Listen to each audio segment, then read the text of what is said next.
Welcome everyone, it's Facehugger Friday, and you know what that means. That's right, more Xenomorph content. Today we're continuing our playthrough of Alien's Fireteam Elite. But before we get into this, I got a small favor to ask. If you enjoy this kind of content, or if you're a huge Xenomorph fan like myself, or even a huge fan of the Alien franchise, please subscribe. It is a small click for you, but a big click for me, and your support for the channel really helps me out, and it means the entire world to me. Now with that, Marines, let's grab our pulse rifles and smart guns. Let's go bug hunting. So full disclosure, I've wanted to play Campaign 4 for the DLC forever. Never played it until now, so I have no idea what to expect, what's going on. But it was always on my radar. Always wanted to play it. Like, I think I bought it when it first came out on... I think I got it on Xbox, but just never played it. Or maybe it was always on my radar, but I was always waiting for it to go on sale because, you know, it was like super cheap back then, and it's still kind of super cheap now. But like, yeah, I never played it. Me and a couple buddies, we were always smashing this, always playing it together. We did a bunch of the different modes. We did the Horde mode. We did the defense mode. Was terrible at it. We sucked at that one, so we mainly just did like the campaign and the Horde mode. But yeah, never ever played this one. Always wanted to, so super pumped that we actually get to play through it today. Oh geez, bursters everywhere. Can't get across the bursters. Like, I don't know, we might... Oh yeah, Alpha, Beta, let's go. Yeah, playing with my boys Alpha and Beta. That's right, they are computer-controlled synthetics. That's okay though, we still love them, even though they're super selfish and all they do is heal themselves because I don't think they're programmed to heal me. But yeah, no, still love them. They're my boys. They clutch up when I need them to clutch, and you know, sometimes they carry me through this. Like, I guess we can talk about like Resurrection, Alien Resurrection, kind of. Oh geez, like I don't even know where to begin because the movie has grown on me 100%. Oh, what killed this Xenomorph? Okay, something's torn it apart. Maybe maybe we got some Yautja action, some predators happening here from you know, the Predator universe making an appearance. Highly doubtful, but you know, I can dream, I can hope. You know, I beat these campaigns with nothing but bullets and dreams and hopes. So it would be fun to see an Alien Fireteam Elite Predator crossover. Like, I think that'd be fantastic. But oh my, the Prowlers, the Prowlers here are just teaching me a lesson. Like, cannot get away from these Prowlers. Like, I feel like this campaign they were like latching onto me more than all the other ones combined. You know, but like, yeah, like this. I guess we can, like, again, like, I guess we can chat about Resurrection. Not really going to kind of like go through it, recap scene by scene as much as we normally do the other ones, and like, you know, if we got time, maybe we'll talk about AVP and AVPR, Requiem. But we'll just have to see what goes here. So, 1998, I believe, is Alien Resurrection when that came out. Written by Josh Whedon. He wrote Buffy the Vampire Slayer. I think he was the writer behind that one. Maybe a writer behind Battlestar Galactica or something. I'm not really too familiar with it. I've probably seen it the least out of all of the Alien movies. I've probably seen the prequels, Prometheus and Covenant, more than Resurrection, which is saying a lot. Kind of, as an Alien fan, they kind of went in a weird direction. I wasn't really a fan of it, but like, hey, that's okay. It grows on you for sure. It grows on you. Like the the special effects, the CGI did not age well. But the special effects, though, is like, you know, they really took the Xenomorph creature, they brought it up to the next level. I'm pretty sure most of their budget went on Sigourney Weaver and the special effects, which, like, hey, you know what, can't really complain with that. And probably, like, you know, Ron Perlman and Winona Ryder and the captain dude, I can't remember his name, the captain of the Betty. But fun little fact about that, the video game production company that did the video game for Alien Resurrection, they actually created that game that you see on the arcade machine. And, like, so some of the company was designing Resurrection, some of the company, they were designing the video game that goes into the movie. And, like, nobody quote me on this because I'm just going off of just, like, pure memory at this point. I don't even remember what the game company was called. And they created this game that was going to be played, but then the director, when he saw it, he's just like, okay, I just need you to create, like, pretty much just like a 1 minute cutscene that can be seen. So, like, a lot of the company that was taken away from creating Resurrection, that was making this game for the movie, like, they didn't even get like their work fully showcased. And that was like, that's super disappointing. Being somebody myself that does have some creativity bones in their body, like, I like to do like digital art, things like that there, like sketching, painting.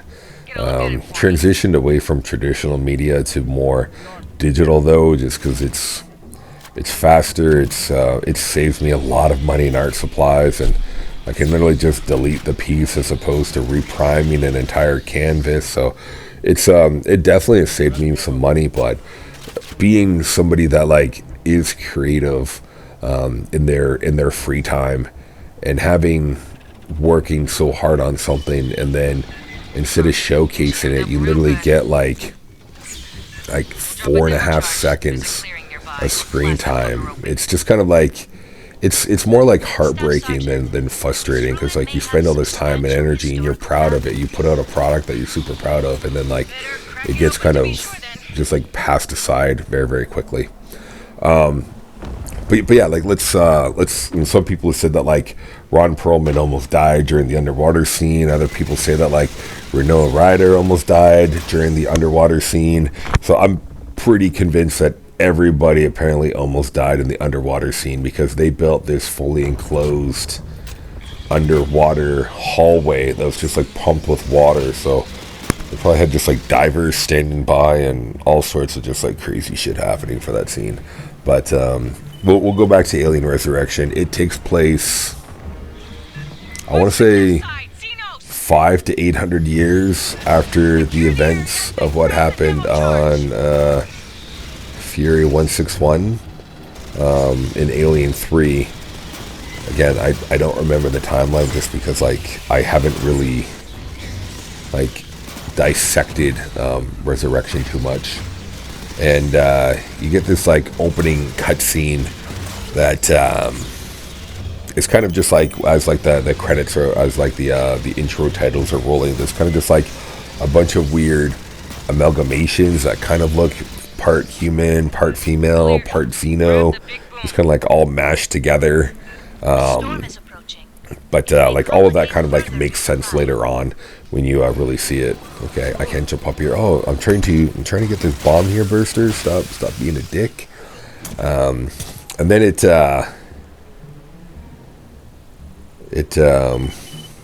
goes to this scene where you see Sigourney Weaver, and they're actually Ripley. You see Ripley, played by Sigourney Weaver, and they're using this laser to cut open her chest, and they actually are taking out the Queen Xenomorph that she had embryo implanted into her from Alien 3. So they were able to clone her perfectly with the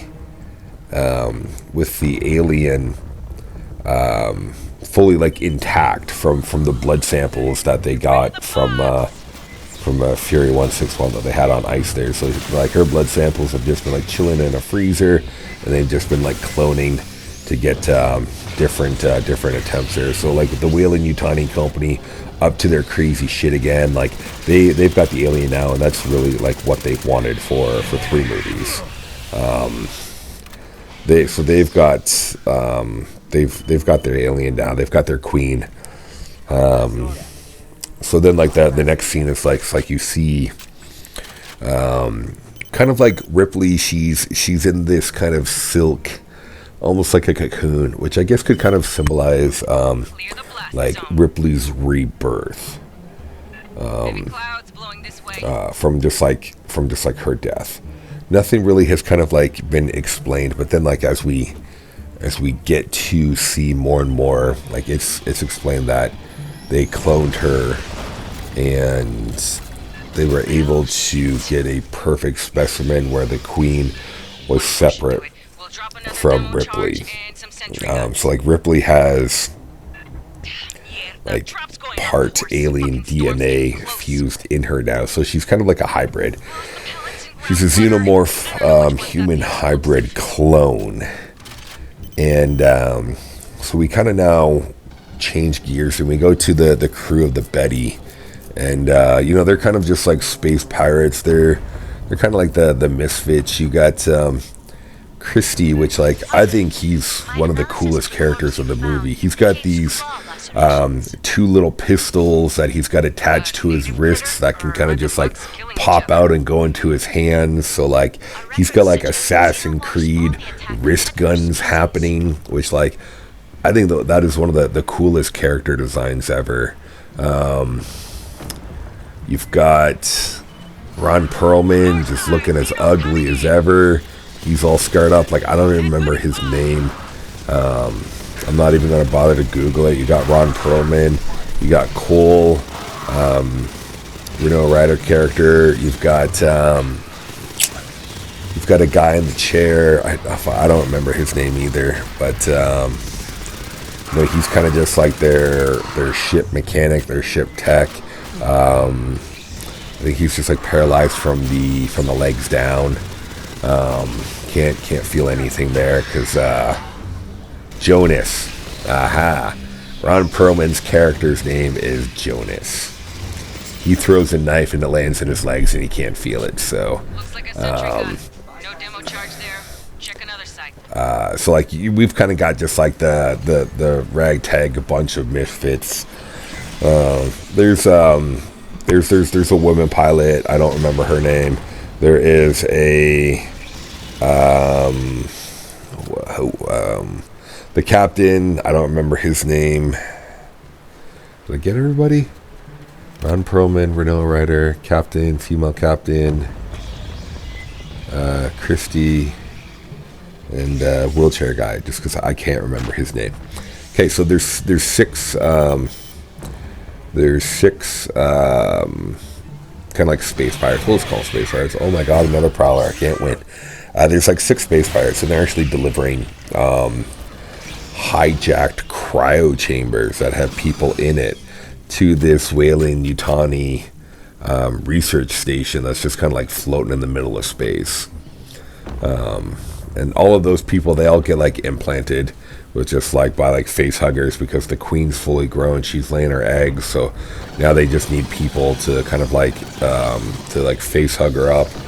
So they get like a bunch of those. So then like you're still kind of just like fast forwarding a little bit, in which it's like the Xenomorphs, they seem to just keep like growing faster and faster in these films. Like they stay like the space pirates. They stay 1 night, 2 nights maybe. Because I think the captain says like they just want like a couple nights here and there. I think the mechanic, I think his name was Reese. He says like he wants to snag a few parts here and there, and That drops a sentry gun. The demo charge must be at a and by the time like they get there, and this is where it's just kind of like some of the continuity of like the previous movies. It's kind of like what is happening, why is everything being so fast forward. I know you need some aliens, but like the whole kind of tension isn't really being built. I really view Alien Resurrection as like a full-on action film, as opposed to more a sci-fi spooky film. It's more like a sci-fi action film now. So in the time they get there, the cryopods get face hugged, chest bursters that burst out, and then we've got like full-grown xenomorphs in like less than a day, which again, maybe that's the life cycle. Maybe the life cycle from when like you get chest bursted or like face hugged and then a chest burster to like full grown Xeno is less than 24 hours. I don't really remember reading anything about that anywhere that states how long from start to finish it takes, because I don't really think anybody really knows. And if somebody does know, please comment down below where they found it, because like I may have read it somewhere, but again, there's so many different books, movies, games, comics, so many different storylines that cross over. Like you've got Dark Horse Comics that had like the publishing rights for Predator and Alien comics, and then with Disney buying them, now they're all being like published under Marvel, so you're getting a bunch of like new storylines and different storylines and like different kind of canon arcs and things that were said before that kind of don't really mean anything nowadays, because of just like when the properties change hand. That's kind of like what happens. Where were we? Okay, yes, so then like the aliens, they're in these these cages where there's like 3 or 4 in one cage, maybe 3, and you got this like kind of like this goofy scientist. He's doing some like really weird lip teeth stuff where he's trying to communicate with one of the Xenos, and then they're teaching it kind of like to be obedient and to be behaving. And this kind of where it reminds me of one of the books. I think it was called Music and Spears or something like that. It was about this General Spears that he had an army, not an army of Xenomorphs, but he had a bunch of Xenomorphs that he had engraved different numbers on their heads, and they were actually training the Xenomorphs to fight other Xenomorphs. Maybe it was in Earth Hive. It was in one of those storylines that like I read like 20 years ago about it, and I'm kind of getting like where it's just like they cherry picked different pieces from different storylines that Dark Horse had and kind of just really like mashed them together and then put some Josh Whedon weird stuff on it, to where it all kind of just like really like makes sense when you kind of just like look at the different storylines that's out there, where it's just like some of the ideas are original, some of them are, we can see kind of like where they're going towards, and so like now we've got like full-grown Xenomorphs there. The scientists, after doing some weird lip and teeth stuff and trying to communicate with one, it uses this nitroglycerin kind of gas and tries to like freeze it and knock it back to kind of like teach it a lesson, to where it's just like, hey, if you do this, it'll be followed by pain. Kind of just like they're kind of just like treating them like dogs that they can just like train, and like they it's like a fast learner that he says, because it won't approach the glass the second time when his hand goes by that red button. So then just like fast forwarding, Cole's going there to kill Ripley, and like apparently like Cole knows everything that's going on, and like this is where we can see that like Ripley has like alien blood, And Cole says, like, you can't be Ripley. Ripley died so many years ago. And this is where I don't remember if it's like, might even be 200 years, honestly, which pretty wild if it's just like 200 years later and you can fully clone a human being from a blood sample, like just like from like 200-year-old DNA, 300, 500, 800, I don't remember. Oh yeah, take this, warrior, take this. I'm gonna crack your shell open, bitch. Alpha Beta, you take over. To where, like, this is where you see like Ripley's alien blood, and she kind of starts explaining that just like they grew you in a lab, like you're a construct, like you're not Ripley, like Ripley died. And then like, so like Ripley's got some kind of acid for blood, and then just like Cole gets captured by the lead scientist of the project in the space station when she leaves. Ripley's kind of like holding cell room, which she had to use these like breath sprays to get like, I don't know, like saliva particles or something fucking weird. It's just like, and like if you have the technology to clone a human, you're literally using breath to unlock doors and to lock doors. Like, that's just fucking stupid. Like, that was one of the parts where I was just like, hey, this is dumb. Just use a fucking key card like every other movie. Or, I don't know, put like your hand in like, I don't know, a DNA scanner so it like scans your hand or something. Don't just breathe on it. Like, I don't know. We're not gonna rant about that anymore. We're gonna continue on with just talking about Resurrection here. We'll try to do our best just to keep it about the movie, and I won't rant. Oh, hey, there's a prowler hiding right there. So she gets captured. They go back to like the like they're in just like the mess hall where there's like a basketball court that like Ripley was playing basketball in before like they got attacked, and then like the scientist like they were trying to just like, they were gonna like, I don't know, like fight Ripley or something, and she was like kicking their ass, and then the scientist was just like, she's kind of like a predator, isn't she? And it's just like, hey, don't name drop that, because she doesn't have the dreadlocks or like the special armor or the cloaking device or the fetish for ripping off skulls and sticking them on a trophy wall. So I wouldn't necessarily say she's a predator, but like, sure, just you can name drop that, Fox. You own both franchises at this point, so it's okay. To where it's like they're all in there, kind of just like their thing. Like Christie gets to use his like cool Assassin's Creed guns.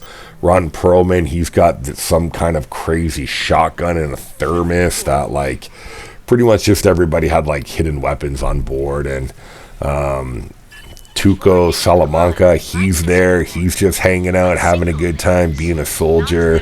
I don't remember his character's name, so he gets called Tuco. And this is when like the aliens finally escape.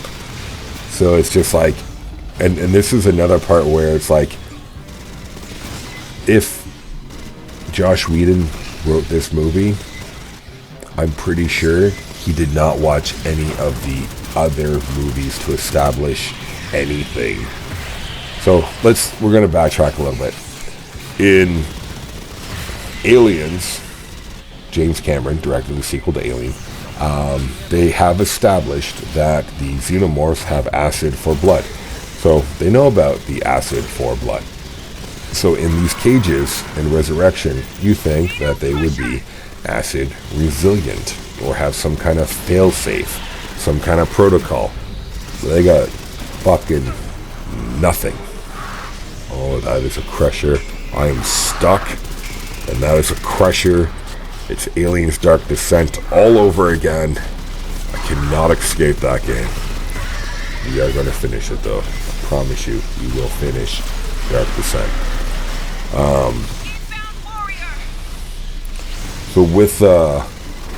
So they're in the cage there, and the alien sees that like, hey, like the freezing button isn't activated because they don't have the key and the thing to activate the button. So you can see that the aliens, they're having a little bitch fest back and forth, and then the two bigger ones kill the smaller one, and its guts literally melt through the entire floor, and they create a hole big enough that the rest of the aliens that are inside that cage can escape.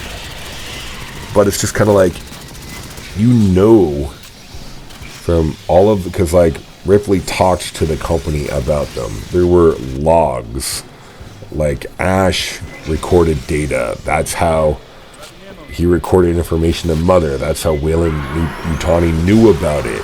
Like, there are so many things from the previous movies that established that they should have already known that it has acid for blood. There is 2 crushers now. Okay. I'm so confused. I'm just running around in a circle trying to find a place to heal because I have 97 health. Okay, we're back in the game. Alpha, Beta, you have clutched up. You are the true heroes of this campaign. So there's just like a lot of inconsistency, like stupidity, to where it's just like, let's just throw some star power at this thing and let's hope that nobody pays attention to like what kind of things are. So the aliens escape. The scientist guy, he goes in to kind of take a look. He gets pulled down through the acid hole. We don't really see him again. And then like, so when the aliens are escaping, they send a guard in to like, not to the other side of the window, but to like the prison where like the alien was and the dead one was. He like kicks it in its head just to make sure, you know, he does the whole like little head kick nod thing. And then like the aliens on the other side of the glass, and it literally does its mouth thing to freeze that dude, and then he becomes like a copsicle, which is like a cop popsicle. Like, I think we can think of something better. A guardsicle. He becomes a guardsicle because he's a security guard, and he gets turned into an ice cube, and then he breaks apart, all T-1000 like, but not as cool. We only see his hand break off, and then he kind of just like falls down, which like, hey, you know what? You could have had him exploding into bloody frozen chunks. I'm just throwing that out there. So then like the aliens are trying to get to Ripley. Ripley's punching through something, and she cuts her hand, and she uses her blood or acid blood to short circuit the door, and she escapes. And like, this is where it's just like, there's just so much chaos happening. Like, the head of security, he throws this like amazing grenade toss. Like, it's just a grenade that doesn't even stop rolling, and it gets like in there and it explodes. And I can understand like suspension of disbelief, but like, he's hiding behind these blast doors, and he doesn't even know from any monitor that I can see that if this escape pod even gets out of the ship before he blows it up. So it's just kind of like, there's just so much pain happening to where it's just like, which direction are we going in? Are you trying to mash together like a goofy like aliens wannabe? Like, I don't know. Like, yes, Resurrection is filled with a lot of action, but it's just like none of it really just kind of like, it makes sense to where like, continuing on the story, like you've got all these guns, you've got all these ammo, like you're going towards the Betty after you find out that like, which is like their ship, you know, that they find out that like, oh, there's 12 more of these things. Oh no, wait, they don't even find that yet. They just know that there's like aliens escaping. So like, now they're trying to get back to the Betty, and the captain guy, whose name I can't remember, but he has like a really sexy foot rub earlier, which is just like the weirdest fucking thing to put in a movie. It's just like, this girl's moaning and groaning and having a foot rub. Like, I've never had that good of a foot rub. Like, I'll have what she's having. Give me a good foot rub, please. So he's just like walking around picking up ammo, and it's just kind of like, who's leaving random guns there? Like, you picked up a gun, then you picked up a flashlight. Oh my god, this prowler can't escape them. Come on boys, help me. Like, the did the Xenos just put like random like shit left in a hallway? Like who left this stuff there? And then when he picks up, like, I don't know if it's a pistol or a flashlight attachment or something, like an alien pulls down the vents and grabs him, and then he gets like little baby mouth like shot through the chest and he's instantly dead, and then like the rest of the crew come and just like pull him up because he wandered off all by himself, so he just like died down a dark hallway picking up gear. And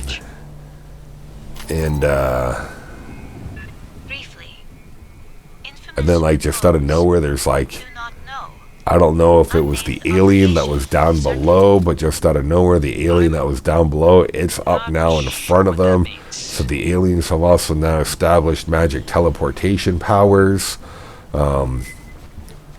which then kind of like, it's just like walking over top of the body, and then like it makes a thing, it kind of like makes this little noise, then the alien stops and turns around and goes back and looks at it, and then like a gun comes through like the chest hole of the dead captain, and the alien gets like the back of its head blown out because the gun goes into the alien's mouth. And this is where it's just kind of like, what am I still watching?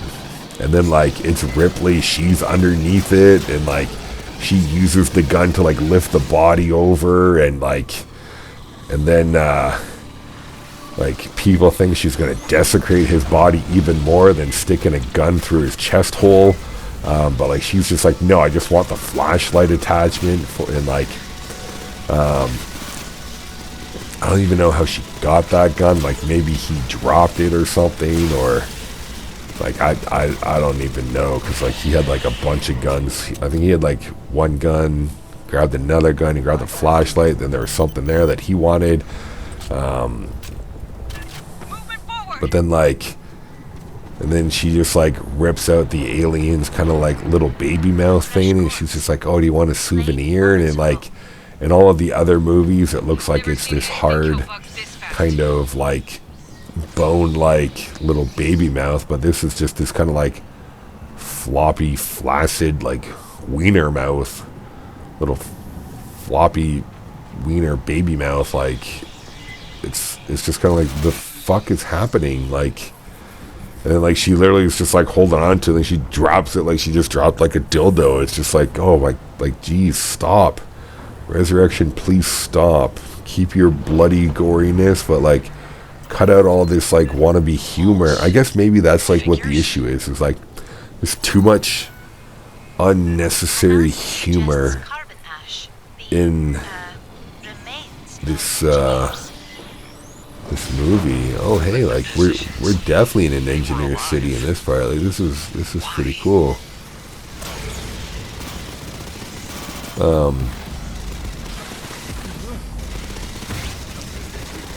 So like fast forward some more.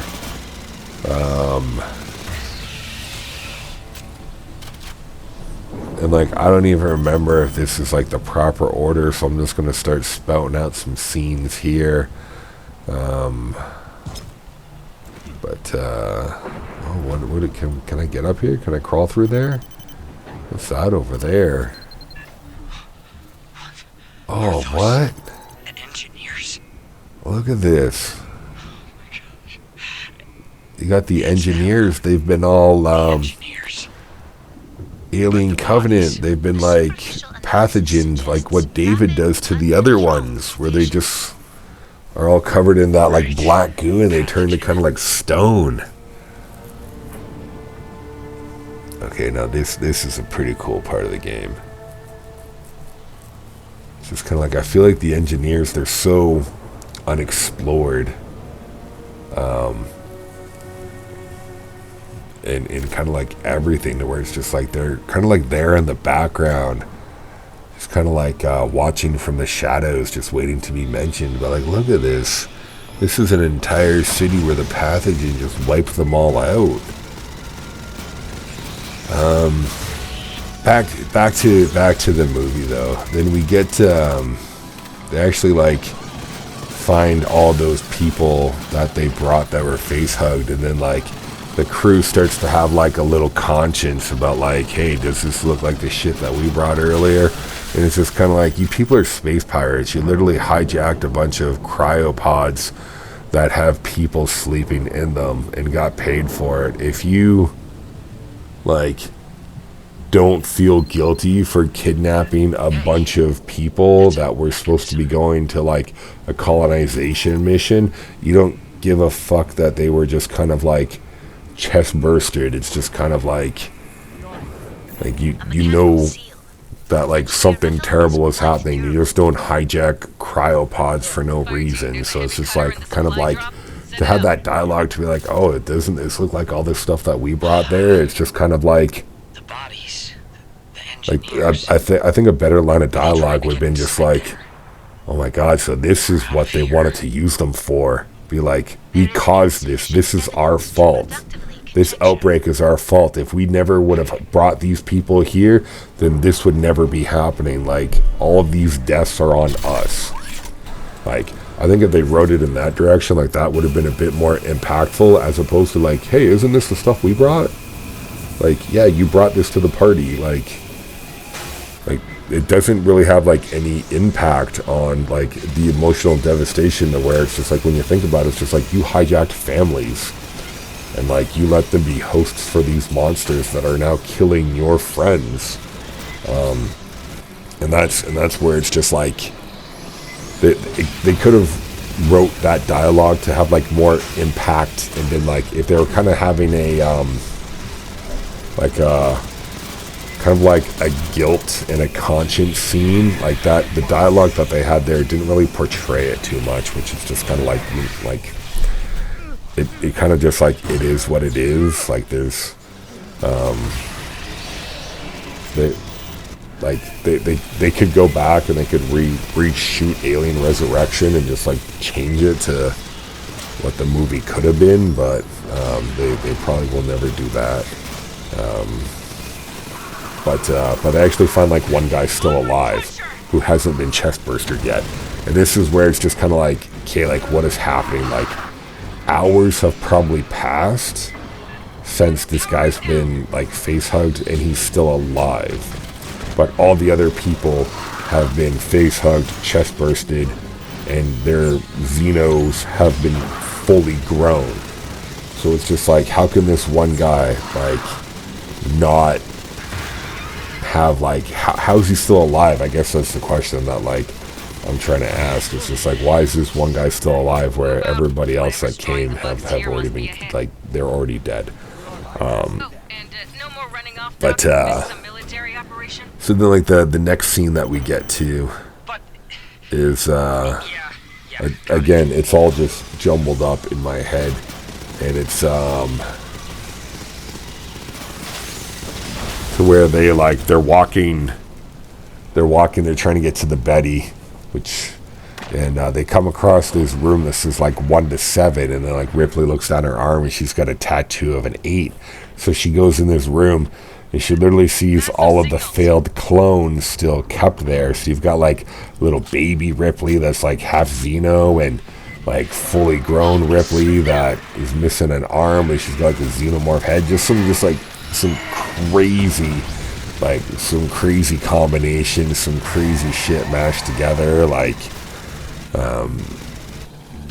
and like then they all have like numbers on them, so just like each time they kind of get like a little further, to where it's just like they get to 1 where, and this is another thing that kind of was just like a gigantic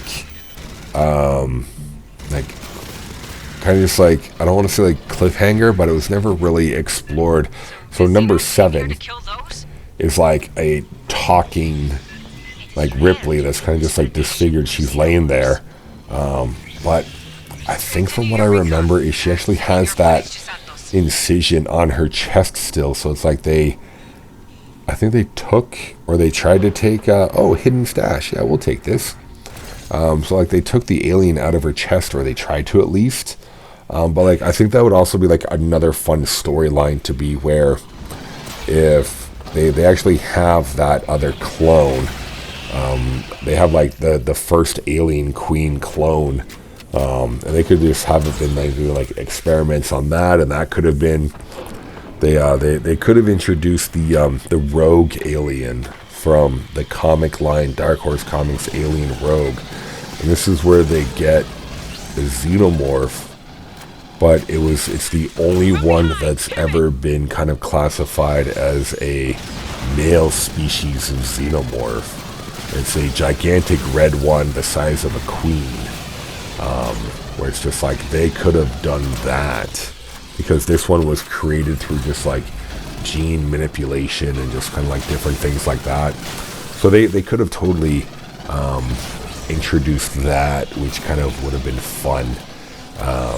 Or they could even still do that if they want to dust off the resurrection kind of like storyline and see where they can go with it from there. Or if they just want to do that, you know, Disney, you can, oh, there's a Prowler right here too. Disney, you can take that idea. Again, I'm all down for writing you an alien movie if you want.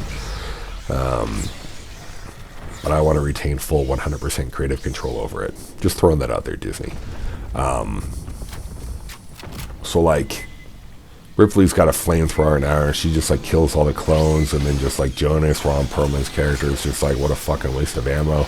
And just like throwing in some comedy to where it's just like that scene could have been played off differently to where it's just like, because like you see like the devastation in like Ripley to where she's now experiencing some kind of different human emotion, like grief, that like she hadn't experienced before. Because like Ripley, in a sense, is kind of like, she's kind of like a newborn child in a way, to where she's experiencing all these different emotions and these different feelings, to where she kind of has like two different minds that are battling. She's got her like instinctive animal xenomorph side, and then she also has like her human mind, and like her human mind is experiencing all these different emotions that like she hasn't experienced yet.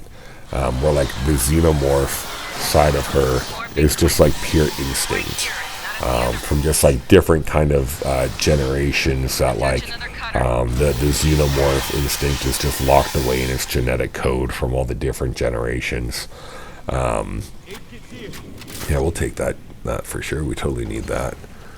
So you have but again, like they decide to take something that could be really emotional, and they decide to turn into like a comedic event, and that's kind of like the that's kind of like the formula that we're going through here. It's just kind of like the things that happen, they don't leave a lasting impact because they're turned into a comedic event,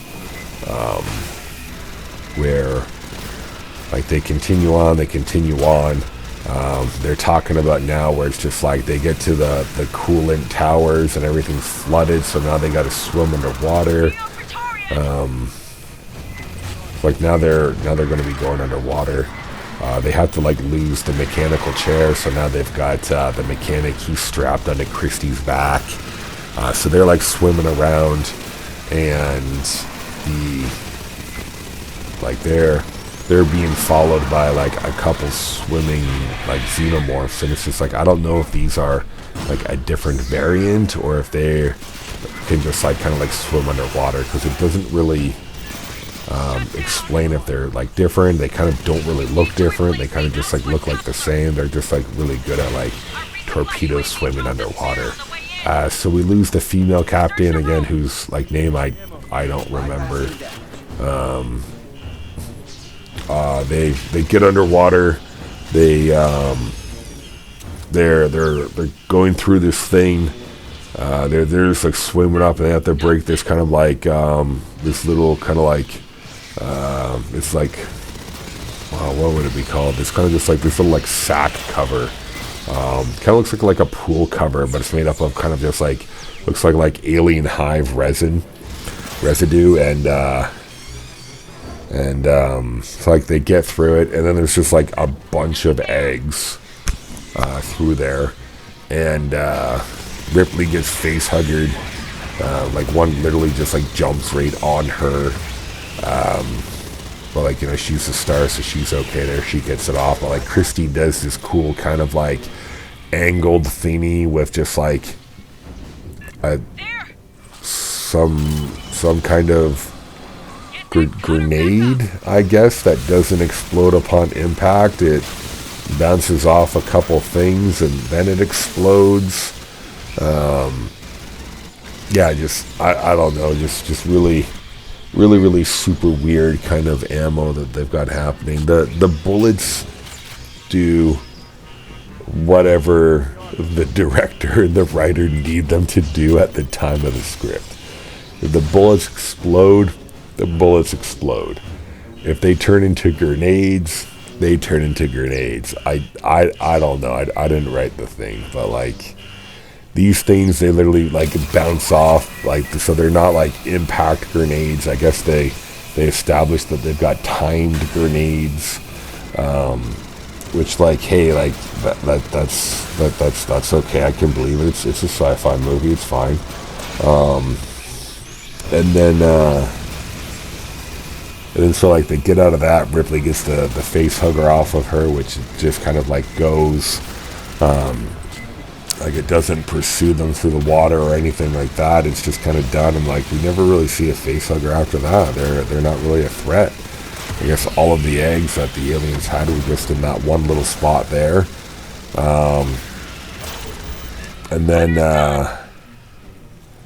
we go up to the top there, and like the scientist, he's trying to break through the door and he can't, so he tells Cole to give him her gun, and then he like shoots her in the chest, and then she falls down, and then like he breaks through and goes through, and then like he tells Father to lock the door behind him, which, like, instead of Mother in this movie, it's Father, which, like, hey man, if you could tell Father to lock the door behind you, why wouldn't you just tell Father to open the door in the first place, as opposed to breaking the glass and then opening it and then telling him to lock the door behind you, or telling the AI to lock the door behind you? It's just kind of like, why wouldn't you just be like, hey, this door won't open, give me your gun for the emergency panel, and then shoot her, and then oh look at this hive. It looks awfully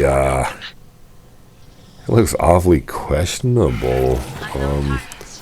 What am I about to be walking into over here? No, there's a lot of milk over here. Okay. We're about to be covered in milk, everyone. Yeah, like, why wouldn't you just shoot her and then have Father open the doors instead of wasting the time to break it open, hit the button, wait for them to open, run through, and then tell Father to lock the door? And at this point, only one person is shooting his gun at him, and then it jams or something. So then, like, the door's locked, they're trying to get through. Guess what? The aliens aren't dead. The alien now has, like, super jumping powers, and it, like, jumps out of the water, and, like, it gets on top of the ladder, and it grabs Christie's foot. Or, not Christie's foot, it grabs the mechanic's foot, Reese. Sorry, I'm just so distracted by this hive right now. It's just so milky.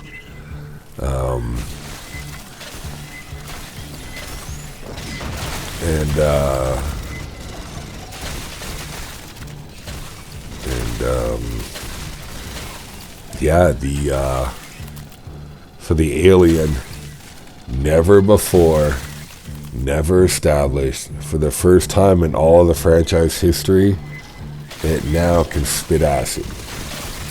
So it pukes acid up on Christie's face. And, like, let me just remind you, the acid melted through steel. It melted through multiple decks of the first ship in Alien. It melted through multiple floors of the Hadley's Hope, the atmospheric processor. It melted through multiple floors of that. It killed Drake when the acid sprayed on his face. He literally just went down. But then like Christy gets puked on with acid, and it just kind of disfigures him a little bit. Like it just peels off, like, I don't know, just like his inner skin, and like that was it. Like, and like it didn't melt through his face, or like literally just like melt his head into nothing, and then just like have his death that way. So like he lets go because he's in pain or something, and then just like the mechanic, he starts just like climbing. Jonas, okay, like this next scene was pretty fucking cool. Like Jonas does this, wraps his legs through, does this like upside down lean back kind of like double pistol shooting at the alien while he's screaming die motherfucker, and Christy's just like, hey man, watch out, don't shoot me, and Jonas is just unloading both of his pistols. And like pistols, like, let me clarify that he doesn't have like high powered like pulse rifle pistols. He's got like fucking pistols. One bullet hits the alien and causes the entire alien head to explode, which it's just kind of like, if you got pistols that can cause fucking alien heads to explode, like why the fuck aren't you using those? Like, what are you afraid of? You got a pistol that can one shot an alien and make it explode.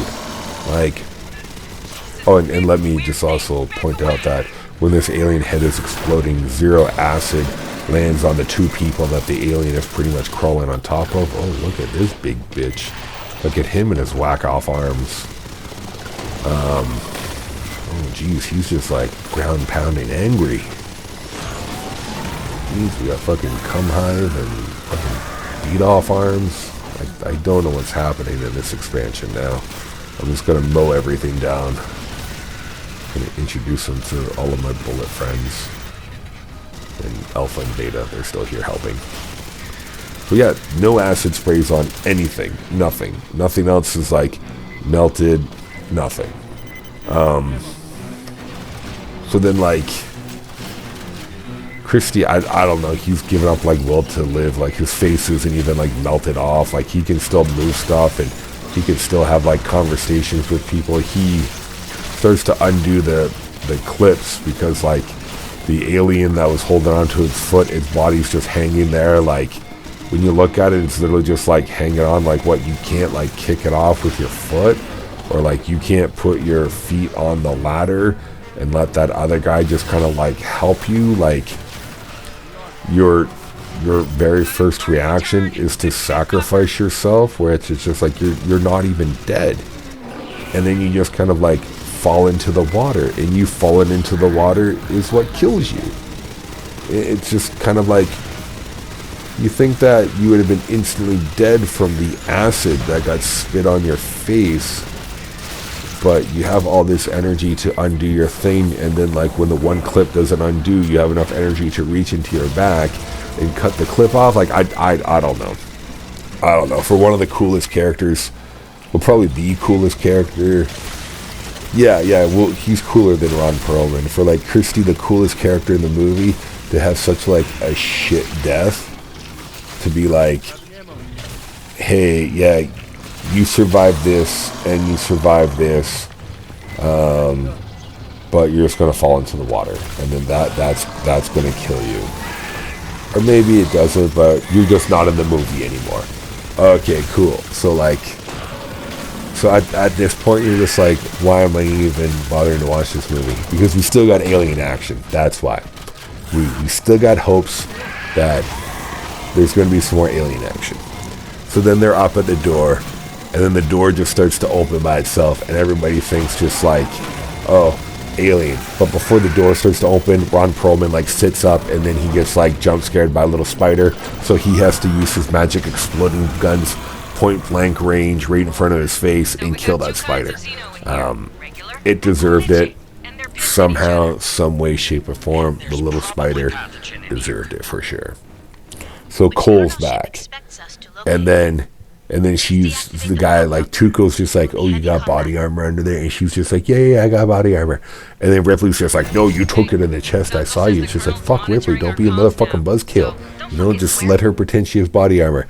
But like, surprise, Cole's an android. And they make like a lot of things by calling it just like a toaster and shit like that, and like decommissioned, and but like Cole's an android. Esther's scanning the layout and Doc So Harker's trying to yeah. analyze. So now they go to like the chapel, they unplug Father, they plug Cole in, and they get her to do a bunch of things and like restart the Betty, which like, I don't know, I guess it's hooked up to the entire network system, and she like unlocks a bunch of doors and stuff, and the guy that still has the fucking alien in his chest, like he's still not dead yet, he's just chilling out and being all kind of there and complaining sometimes. So then like they're on their way to the Betty, and like 0 aliens have decided to attack them from this point. Like I guess all the aliens are just like chilling out, you know, like having a good time. Only like 3 of them have been dead out of the 12, so there's still kind of like 9 hanging around. Much of the ruin has collapsed. And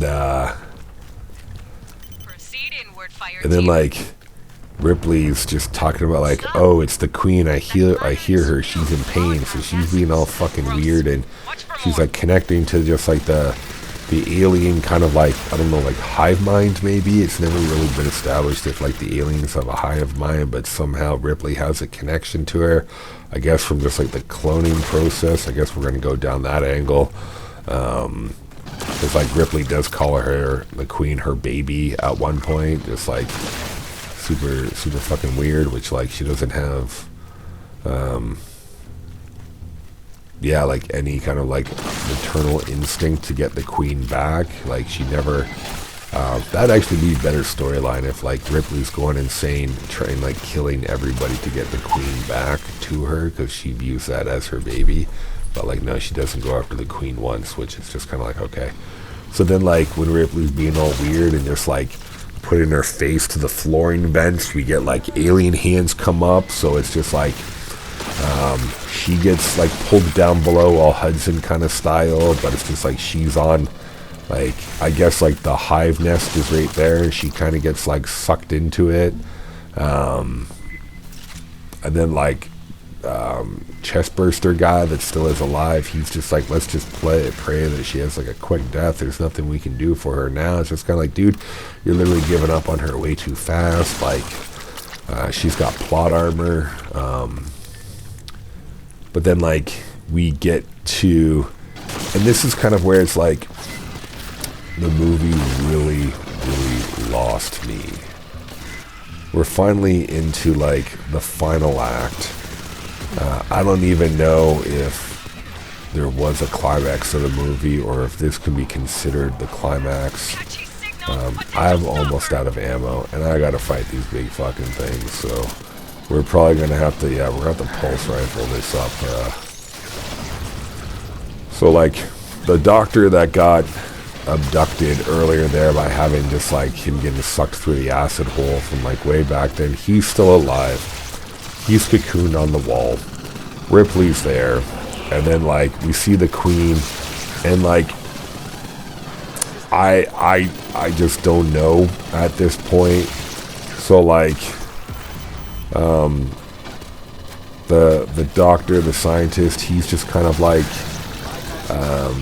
narrating at this point, because he knows what's happening. He's like narrating for, I don't know, us maybe, or Ripley, because like Ripley's awake, and like we see the Queen, she's got this gigantic kind of like belly sack on her, and then he's talking about how it's just like she was perfect, but now she's even more perfect, and like Ripley's gift to you, the Queen, is like a human reproductive system. So now like I don't know, like the alien Queen now has just like a I just like a fucking womb, and she's got a baby in there.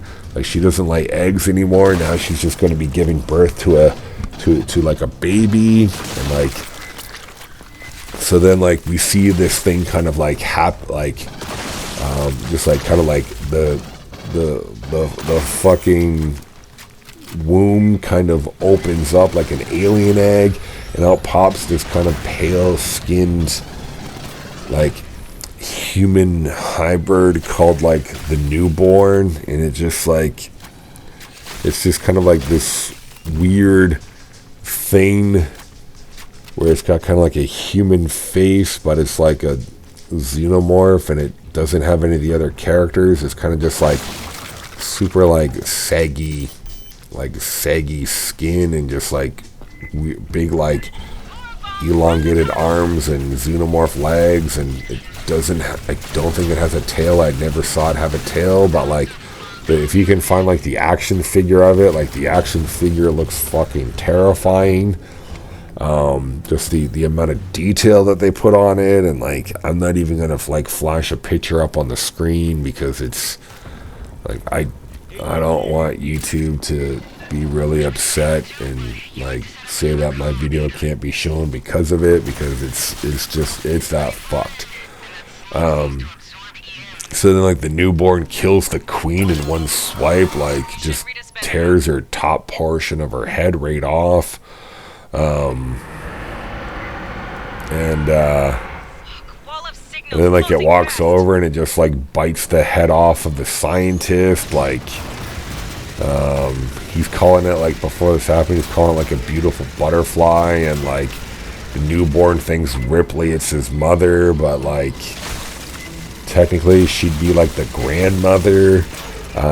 Just like I don't fucking know at this point. So then like she's running back, she's literally just like booking it down to the hallway, because like Cole under Ripley's orders said like crash this spaceship into Earth, because like we're on our way back to Earth and we can't let these things get to Earth. And then like so like she gets onto the ship, and then they start taking off, and then like they still have kind of like some kind of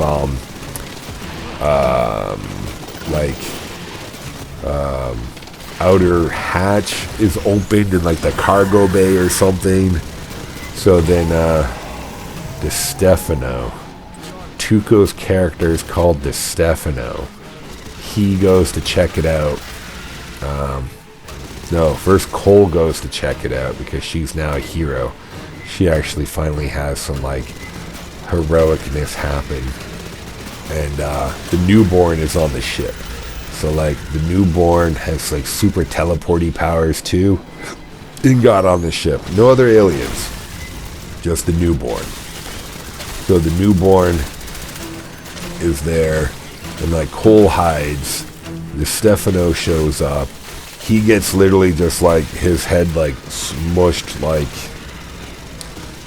I don't know. His head, where his head is just like a pile of just like chunks and blood and brains and goo and all sorts of like crazy shit that probably shouldn't be in a human head. And then like the newborn closes the hatch, because like somehow it knows, it closes the door so they can escape. And then like so they're launching off, and then like they like Ripley's just like, Cole, like come back up, and she's just like, oh, you're not there. So she's just like, something is wrong. She just has that look on her face like something is wrong. And then she goes down there, and this is where we get like the epic battle of the newborn and Ripley. But first the newborn like picks up Cole and like shoves its fingers into the bullet hole, and it looks like Cole's gonna get bishoped, but like Cole doesn't get bishoped, because like, you know, that would have been cool if it would have happened. I'm about to die here. I need to heal, but I need these boys to... What's that alien doing? Oh, please don't hit me. Kill it, kill it, kill it. Okay, we're good. Okay. That was the last of it. We needed to heal for sure. And then, so then like, how else do you end an alien movie? But like the alien has to be sucked out of the ship somehow, because that's how we ended the first one. That's how we ended the second one. The third one had a completely different original ending. This didn't mean sucked out of a ship. You were just sucked into a furnace and just like marshmallowed. So this one, Resurrection, we got to go back to the classic, and we got to get it sucked out of the ship. So Ripley uses the newborn's teeth to like cut her hand, and then like she throws her acid blood on the window. There's a window in the cargo hull. It melts through the ship, and then we see like the newborn getting like sucked out, and it's just like screaming, writhing in agony. Like Ripley's sad, she's crying, she's saying I'm sorry, and then we get like the newborn sucked out of the window. And that is legit how the movie ends. We do a full circle back to the original one with an alien being sucked outside of a ship. So that was Resurrection. I didn't think that we would kind of just like go through it, but we did. Like, I don't know if it kind of holds a special place in fans' hearts as kind of like a cult classic. I would say in terms of an alien movie, I would put it weaker than Prometheus. In that sense, like Prometheus had its strong points and like its problems, but like I don't think there's anything that really like let me put it this way. If Alien Resurrection wasn't made, I don't think we'd be missing anything. Like, if they... And, like, maybe there's a bunch of studio involvement. I don't know, because I haven't really researched Resurrection too much, just because, like, I'm not really a fan of that one. I'm sure there's some people out there that love Resurrection. I do not. I think it went in a radical different direction to where you could have replaced those aliens with any other monster and just called the movie Resurrection, and it still would have made sense. I don't think there was anything in it that had any bearing whatsoever that tie it to the Alien franchise, except for putting Ripley in there. You put Ripley in there, and then like the Xenomorph, to where it's just like, again, I've said this before, you did not need to clone Ripley. You could have let her character stay dead. You could have went back to LV-426. You could have gotten some eggs, because there are still some eggs in that engineer ship. There's lots of things that you could have done. But again, there's a bunch of money that was left on the table from Alien 3, and the corporate, like the Hollywood studios, they didn't want to miss out on that money. They wanted to capitalize on all of it. So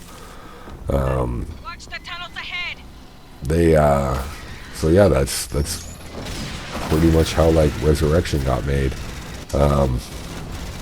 Again, I'm not a fan of the movie, just like straight up, like it's watchable, but when somebody says, hey, do you want to watch an alien movie? I'm just like, yeah, none of us are really jumping to put Resurrection on first. Like, most of the time we skip Resurrection and it doesn't really even hit like the streaming services or like anything. Like, it's there to complete the collection, but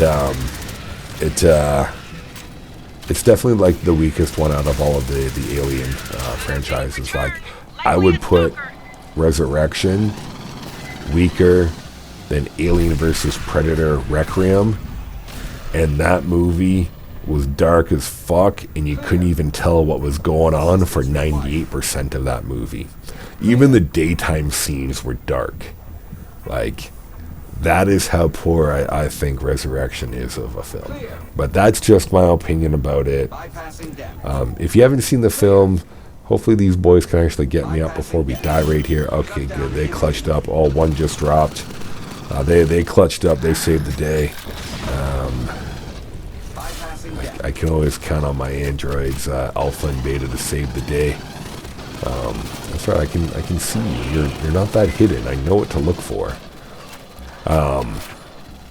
Yeah, like, if you haven't seen Resurrection, like, definitely watch it for sure. Like, make up your own opinion about it, but like, just be prepared. It's more of like an action comedy than like an action horror, or just like a straight up like tension building like horror film. But like, yeah, like, again, like, special effects other than CGI, like the practical effects, awesome, like, hands down. Oh, what do we have over here?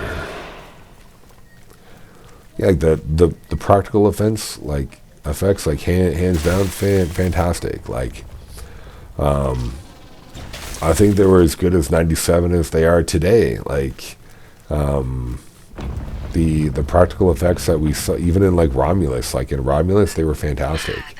Like the practical effects that you see in Resurrection, still fantastic. It's great, but it probably has the weakest storyline out of all of them. But like, hey, you know, like every franchise has like some stinkers where it's just like they don't live up to everything there. Fireteam, ship wants the area secured. But that shit needs to be burned. yeah, let's get ready for a final battle here for sure. I have a feeling we're getting close to the end of this mission, so we're just gonna put down like a bunch of mines and some little crazy fun action here. The mutants will detect the pulse. They will be Yeah, hostile. let's put that right there. And let's put some distraction sentries back here. Yeah, I'll put you right there. We'll put you right here. There we go. With these sentries here, it's like I have 2 extra friends playing with me. Movement 360 degrees. Vaya con Dios, Marines.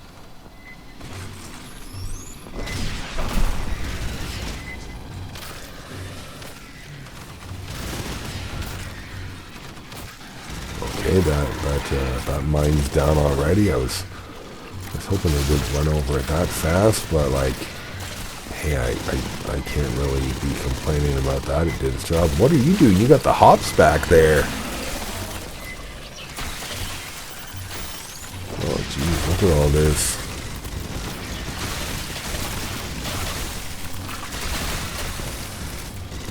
You know, I'm just trying to set up some communication towers so we can nuke this entire site from orbit. It's the only way to be sure. Okay, let's put this right here.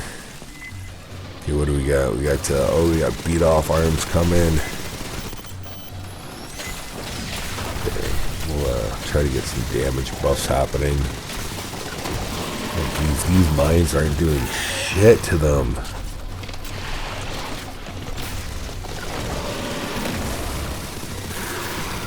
Oh yeah, come on boys, clutch up.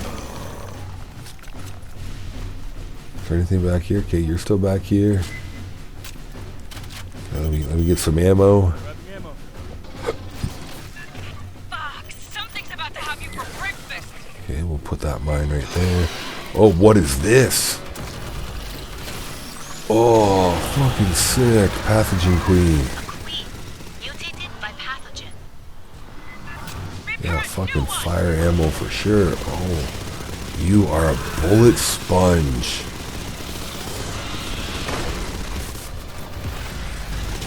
Okay, you don't get knocked down. Oh, no. Yeah, you focus on them. There's a vulnerability. Sections of the Queen's carapace are loose. Focus fire on Oh, her she's a spitter too.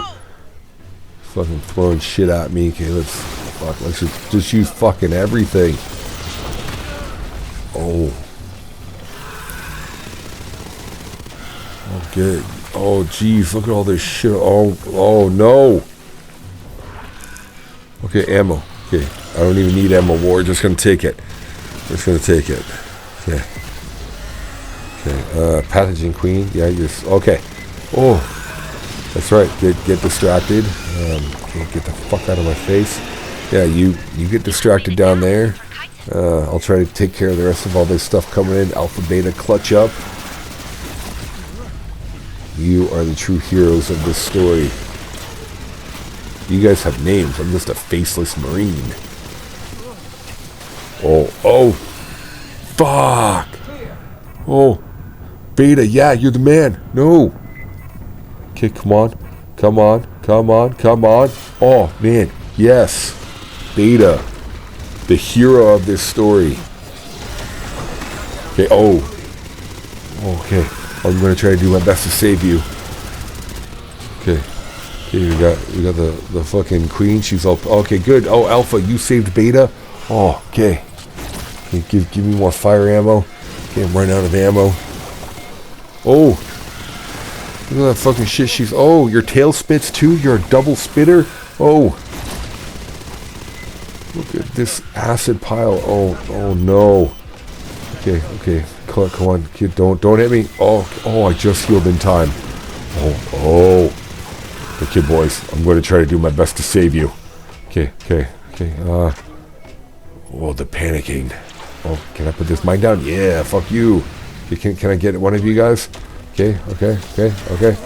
No. Oh, I'm knocked out. Oh, I'm stuck in a corner. Okay, sorry, boys. It's just your sacrifice will not be in vain. I'm going to win. I don't have ammo. Come on, gun food. Let's go. Okay. Here we go. Okay, she's right on top of them. You know what? I think I can just kill her. I'm sorry, boys. I'm just going to kill her. Your sacrifice will not be in vain. Again, you're true heroes for the Colonial Marine Corps. I like that they do crawl towards you to try to get them up, but I can't get that. Oh, fuck yeah.